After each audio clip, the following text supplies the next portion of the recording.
Abhiraj Shinde Padmini entertainment मध्ये तुम्हा सर्वांचं स्वागत आहे.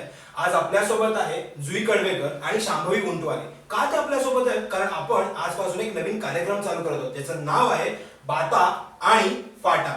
बरं, हा कार्यक्रम काय आहे? तर कार्यक्रम एकदम सिंपल आहे. आपण नवीन विषयांवरती या कार्यक्रमामध्ये गप्पा मारणार आहोत आणि त्या गप्पांमध्ये त्यांची मतं, त्यांचे अनुभव अशा गोष्टी शेअर करणार आहोत. तर आजचा विषय काय? आजचा विषय काय तुम्हाला माहिती आहे? बरं, आजचा विषय आहे गणपती. तर आता रिसेंटली 2 दिवसांपूर्वी गणपती विसर्जन झालं. तर मग आम्ही ठरवलं की why don't we do something on Ganpati. So आपण गणपतीबद्दलचे बरे वाईट कसेही अनुभव जे असतील ते आणि त्यातल्या काही गोष्टी ज्या पटतात ज्या नाही पटत त्याच्यावरती आज चर्चा करणार आहोत. तर कोण पहिलं सुरुवात करेल? Okay fine, let's do it. Shambhavi.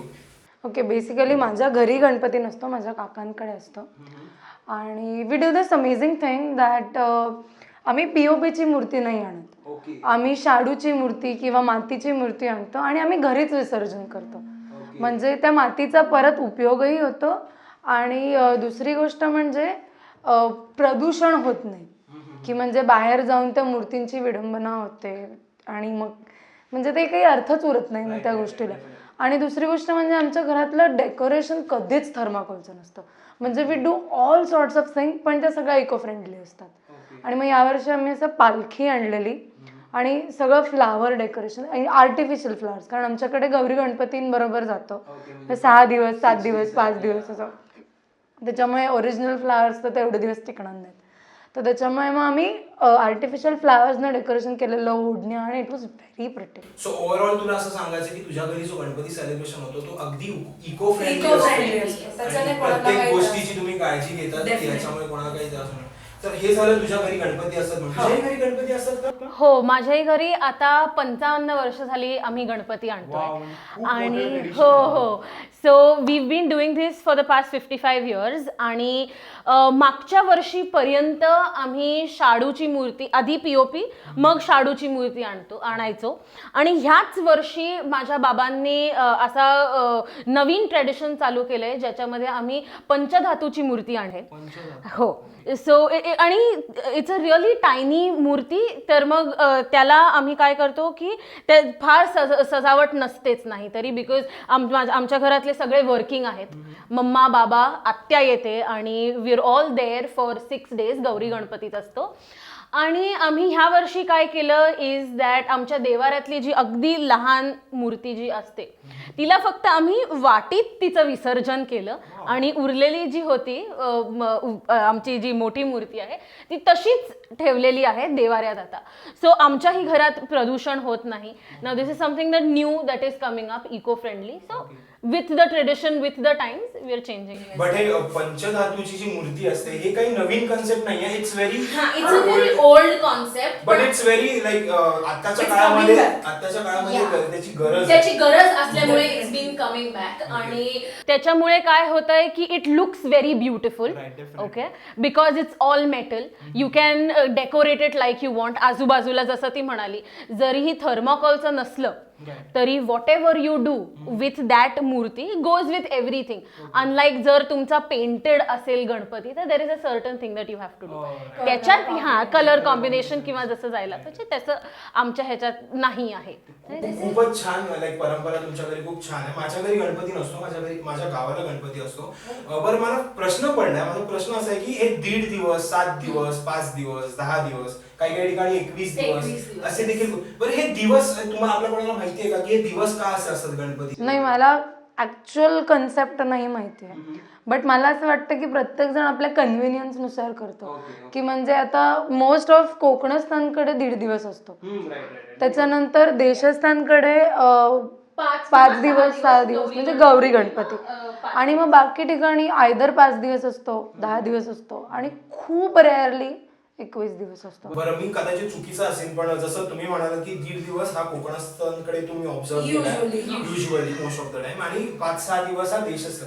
तर देशावरची जी लोक असतात ती मला थोडीशी रिलॅक्स आणि अशी होऊन दे आरामात त्या प्रकारची होऊ दे खर्च. तर त्या प्रकारची असल्यामुळे कदाचित ते 5 दिवसांचा करत असतील आणि आपली माणसं म्हणजे कोकणातली माणसं कदाचित खूपच त्यांना घाई असेल किंवा व्हॉटएव्हर और पॉसिबली असंही आहे तिथीप्रमाणे जसे जसे ठेवतात which has been going on for a very long time. आता जर माझ्या घरी म्हटलं गौरी गणपती नाही 1.5 दिवस तर that is gonna be something different. So probably it is been going on with tradition जसे फॅमिली टू फॅमिली म्हणजे father to son or however through the generation जसं असेल तसं त्याप्रमाणे होतं. कारण की नाहीतरी आपण बघितलं तर कालनिर्णयमध्ये आपल्याकडे 21 दिवसापर्यंत तिथी आहे, वार आहेत, तिथ्या आहेत.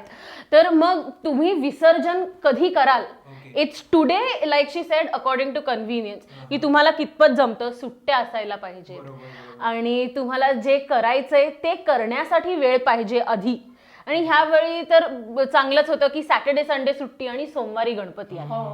सो आय थिंक आजच्या दिवसात गणपती इज बेसिकली कन्व्हिनियन्स घरातल्या घरात जे. पण माझ्या मते सगळेच ट्रेडिशन आजकाल कन्व्हिनियन्स वाईज. बरोबर आहे. सगळ्या आता कसं झालं आपण खूप बिझी झालो. पूर्वी कदाचित माणसांना जॉब नव्हता त्यामुळे दे were all self employed. So म्हणून ते कदाचित असेल. आता माझा प्रश्न असा होता की जसं आपण म्हणालो की घरगुती गणपती असतात जसे तुझ्या घरी होते, तुझ्या घरी होते, भरपूर लोकांच्या घरी गणपती असतात. फाईन, हे कन्सेप्ट खूप अगोदरपासून चालू आहे. मग आताच्या सार्वजनिक गणेशोत्सवाबद्दल तुमचं मत काय? I think it's extremely commercial. अगदीच कमर्शियलायझेशन आहे. कारण की मी मुलुंड ईस्टला राहते आणि आम्ही पावलावर गणपती बघितलेले आहेत. No doubt they are very beautiful. त्यांचं डेकोरेशन, त्यांचा मेंटेनन्स सगळं खूप सुंदर आहे. बट द पॉइंट इज तुमच्या घरी गणपती होतातच ना. तुम्हाला हवं असेल तर तुम्ही तुमच्या सोसायट्यांमध्ये सुद्धा गणपती करता. मग तुम्हाला एवढं सगळं असूनही रस्त्याच्या मध्ये गणपती मंडप बांधायची गरज काय का असावी? आणि म्हणजे ते ना नुसतं नाही मंडप, ते कॉन्क्रीटच्या रस्त्याला एवढी मोठी होल्स पाडून त्याच्यामध्ये ते मंडप बांधतात.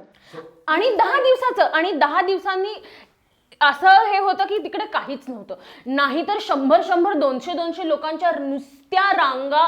काय तर एक सेकंदभर तो गणपती बघण्यासाठी तुम्ही इतका वेळ जाता. इवन फॉर दॅट मॅटर लालबागचा राजा.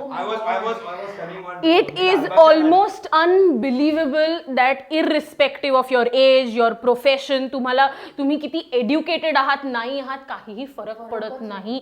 तुम्ही 24 48 तास उभा राहून त्या गणपतीचं दर्शन घेण्यात असं म्हणायला हरकत नाही की मला त्याच्यातला इम्पॉर्टन्स किंवा त्याच्या मागचं जे ट्रेडिशन कस्टम की काय नवस बोलला हे मला कळत नाही. मला अजिबात कळत नाही. कारण की instead you could just have a Ganpati in your own place. आणि म्हणजे आपण जर सामाजिक गणेशोत्सवाबद्दल बोलतो तर लालबागचा Raja is right now at this present moment Mumbai मधला सर्वात मोठा गणपती आणि वगैरे नवसाला पावणारा. It's a big brand. It's a big brand, has become a brand. So लालबागचा राजा लोक जातात आणि जसं तू म्हणालीस की एका सेकंदाचं दर्शन असतं आणि ते 1 सेकंदामध्ये आपल्याला ज्या प्रकारे ट्रीटमेंट देण्यात येते. आय मीन लाईक खूप असंख्य असे न्यूज चॅनल्स आहेत जे आता आपल्याला दाखवत आहेत की इथे अशी ट्रीटमेंट मिळते. म्हणजे लाईक अक्षरशः ते कार्यकर्ते तुम्हाला ढकलतात. हे सगळं असून देखील त्या भोळ्या बाबड्या भक्तांना तिथे जावंसं का वाटतं? म्हणजे काय कारण असेल? It's a brand. या आणि I am going to put it as की म्हणा तुमची भक्ती असेल किंवा तुम्ही जाताय म्हणून जाताय किंवा फेसबुकवरती फोटो अपलोड करायचा असेल. आणि तुला इनफॅक्ट माहितीये लालबागचा राजापेक्षा लालबागमध्ये गणेश गल्लीचा गणपती तो सगळ्यात मानाचा गणपती मुंबई मधला. म्हणजे 10व्या दिवशी विसर्जन होतं ना. 10व्या दिवशी जेव्हा लालबागमध्ये किंवा मुंबईमध्ये विसर्जन होतात तेव्हा सगळ्यात पहिला गणपती निघतो गणेश गल्लीतला. त्याच्याशिवाय दुसरा कुठला गणपती निघू नाही शकत. तर आणि इट इज सो ब्युटिफुल. मी तो बघितलाय. ती मूर्ती खूप मोठी आहे. मग मला पहिली गोष्ट त्या मोठ्या मूर्त्या पटतच नाही. कारण म्हणजे तुम्ही इतकं 10 दिवस इतकं भक्ती भावाने वगैरे आणि असं लाईन लावून रांगा लावून नवस बोलून त्या गणपती यू प्रेज हिम आणि त्याच्यानंतर तो असा मोडत तोडत कसा बसा आणि तुम्ही जाऊन तो समुद्रात फेकता लिटरली.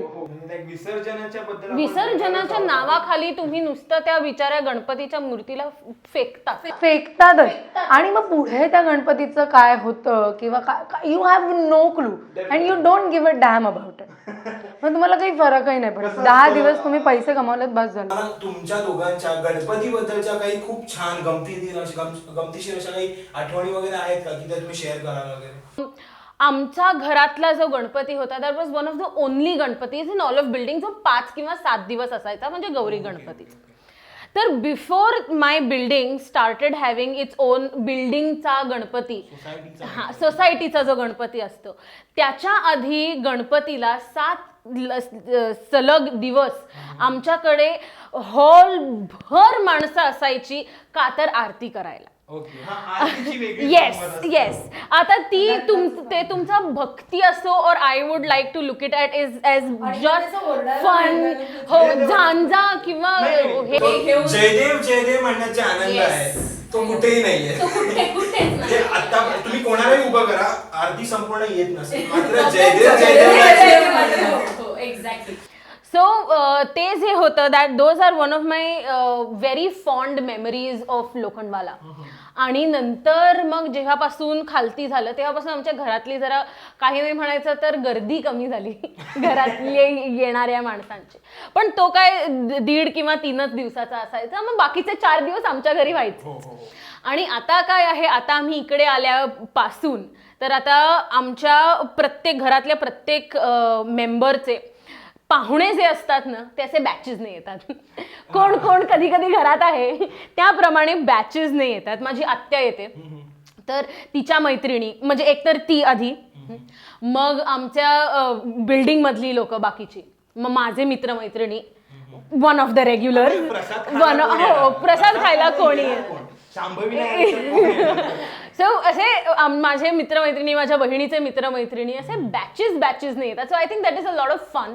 कारण की जरी कोणी असं अख्खं आरती भर नाही थांबलं तरी घर ते 7 दिवस भरल्यासारखं असतं. बरं, तुझे काय एक्सपिरियन्स? फनी एक्सपिरियन्स मी लहानपणी मला जाम दुःख व्हायचं की यार माझं घरी का नाही गणपती. म्हणजे काकांचं घर वॉज लाईक 2 बिल्डिंग सोडून, सो इट वॉज लाईक घरीच, आणि आम्ही काकांकडे पडलेलो असायचो दिवसभर. बट इट्स लाईक मला घरी पडलेली असायची. मला असं लहानपणी, मला आणि माझा भाऊ आहे, आम्हाला दोघांना असं वाटायचं की आपल्याकडे गणपती असला पाहिजे. आणि मग then as I grew I was like बरं यार आपल्याकडे गणपतीने घरात दिवसभर घरात थांबावं लागेल यार, खूप आहे.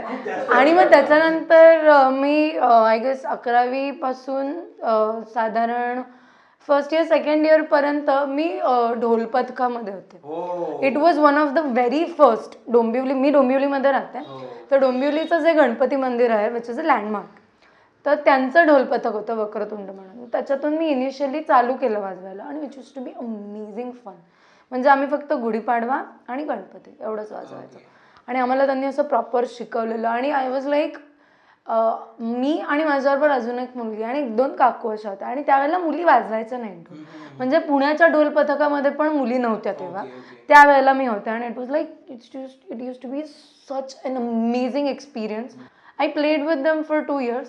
पण मग जसं ती म्हणाली की एव्हरीथिंग बिकम कमर्शियलाइज्ड, की म्हणजे मी ढोल पथकात का गेले कारण मला मजा यायची की बाबा तुझं ढोल वाजवण्यामध्ये ती एनर्जी, आणि मग परफॉर्मन्स, आणि मग सर्कलमध्ये एकत्र येऊन वाजवा, एकमेकांबरोबर परफॉर्म कर.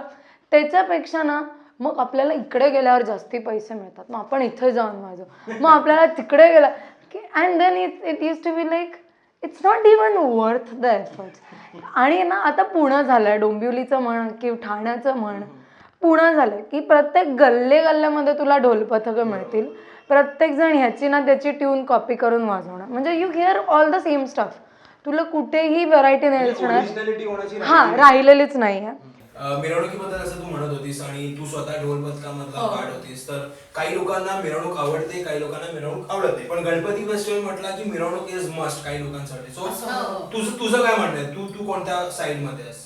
नाही म्हणजे मला पहिले आवडायचं थोडंफार, because I use to play, because so I have to like it. पण आता मला खूप असं इरिटेट होतं की इट्स लाईक शुश, शांतता द्या थोडे दिवस, 1 दिवस 2 दिवस ठीक आहे. हे 21 दिवस मध्येच भयंकर वाजायला लागतं काहीतरी. आणि माझं असं रोड, असं घर असं मेन रोडला आहे की जिथे 4 वाजता, म्हणजे मी ऐकलं पहाटे 4 वाजता ते गणपती घेऊन चाललेलं. तू डोंबिवलीत राहतेस ना, that's a part and parcel. No, let's not go there. But it's like विचार नाही करत लोक. म्हणजे आय अंडरस्टँड की फेस्टिवल आहे, तुमचा गणपती आहे, तुम्हाला सेलिब्रेट करायचं आहे, पण काळ वेळेचं एक बंधन किंवा पोल्युशन होतं, मग घरामध्ये आजारी लोक असतात किंवा प्राणी असतात, फॉर दॅट मॅटर कुत्र्यांना रस्त्यावरचे असतील किंवा घरातले असतील, भयंकर त्रास होतो त्या आवाजाने, बिकॉज त्यांची hearing power is 7 times more than us. किंवा फटाके वाजवता तुम्ही, इतकं पोल्युशन होतं. आणि आपण लहानपणापासून ते EVS मध्ये वाचतोय की पोल्युशन होतं, फटाके नका फोडू, असं नका करू, तसं. But they don't care. म्हणजे तुमचा फेस्टिवल आहे, तुम्ही आनंद करा. आणि गणपती असा माझ्या मते एकमेव फेस्टिवल आहे की irrespective of your caste, creed, religion, sex, everybody in our country participate. म्हणजे हिंदू असू देत, मुस्लिम असू देत, सीख, बौद्ध, कोणीही असू देत, गणपती प्रत्येकाच्या घरी येतो. म्हणजे त्याच्या मागे धर्माचं बंधन नाही आहे आणि जातीचं बंधन नाही आहे. त्याच्यामुळे माझ्या मते हा असा एकमेव फेस्टिवल आहे जो भारतातला प्रत्येक माणूस सेलिब्रेट करतो, इरिस्पेक्टिव्ह ऑफ देअर कास्ट, क्रीड. आता कसं झालं, तू मगाशी म्हणालीस की गणपती हा festival almost every caste and क्रीडची लोक पार्टिसिपेट करतात. तर रिसेंटली काय झालं, या गणेशोत्सवाला बकरी ईद गणपतीच्या त्या फेस्टिवलच्या, आणि मी एक खूप छान असा प्रकार बघितला की कुठेतरी सार्वजनिक गणेशोत्सव होता, ऍज युजल तो रस्त्यावर होता, but at the same time बाजूला मस्जिद होती. सो त्या दिवशीचा तो घाटकोपर की कुठेतरी मी पाहिलेलं की तिथे अगदी शांत, एकदम शांत पद्धतीने ते त्यांचा सण सेलिब्रेट करतायत, आपण आपला सण सेलिब्रेट करतोय, आणि विदाउट एनी लाईक त्याला तिकडचा प्रॉब्लेम नाही आहे. सो ते दॅट फेल्ट गुड. बट म्हणजे That was one of the biggest posts on Facebook recently. खूपच व्हायरल झालेली, आणि दॅट्स अ गुड थिंग. म्हणजे आपण आतापर्यंत थोडंसं नेगेटिव्ह साइड मध्ये बोलत आलो, but I believe Ganpati festival is something which keeps us together. आणि सो तुला अजून काय म्हणायचं म्हणजे फेस्टिवल बद्दल किंवा इन जनरल गणपती? गणपती हा it's obviously close to everyone and you go to other peoples places आणि खूप मज्जा वगैरे असते. पण what we need to remember is की एवढ्या सेलिब्रेशन मध्ये I think I would like obviously here also I would like to thank all the policemen throughout Mumbai or throughout Maharashtra for that matter, who have provided utmost security with a lot of patience. हो, यावर्षी काहीच नाही झालं असं. Exactly, काहीही राडे नाही. म्हणजे मुंबईच्या क्राऊडला हँडल करणं is a very difficult job, आणि ते दरवर्षी खूप सुंदर करतात. आणि I think they are the real heroes behind making this Ganpati festival very successful. So basically ही होती जुई कडवेकर आणि ही होती शांभवी गुंटवाले, आणि आपण आज डिस्कस केलं गणपती या विषयावरती. तर गणपतीबद्दल आमचे हे मत, आमचे हे अनुभव आम्ही तुमच्यासोबत शेअर केले. बरं, सांगायचा मुद्दा असा की तुम्हाला जर आमच्यासोबत येऊन गप्पा मारायच्या असतील तर तुम्ही देखील करू शकता, आणि पुढच्या एपिसोडमध्ये आम्ही कोणत्या गोष्टींवरती गप्पा मारायच्या हे तुम्ही आम्हाला कमेंट्सद्वारे कळवू शकता. बरं, सर्वात महत्वाची गोष्ट अजून एक की आमचे असे अनेक एपिसोड्स बघायचे असतील तर तुम्हाला काय करावं लागेल माहिती आहे का? आपलं युट्यूब चॅनल आहे, त्याच्यात काय करावं लागतं शांभवी? सबस्क्राईब करावं लागतं. तर सबस्क्राईब करायला विसरू नका, म्हणजे जसे आमचे व्हिडिओज असतील तसे तुम्ही पटापट बघू शकता. तुम्हाला हा व्हिडिओ आवडला असेल तर आम्हाला लाईक करा, या व्हिडिओला लाईक करा. आमचं फेसबुक पेज आहे facebook.com/padmini entertainment, ते लाईक करा. आमचं युट्यूब पेज लाईक करा. We are on Instagram as well. आणि I guess that's it. We are done for the day. So thank you for watching. Thank you for watching. Bye.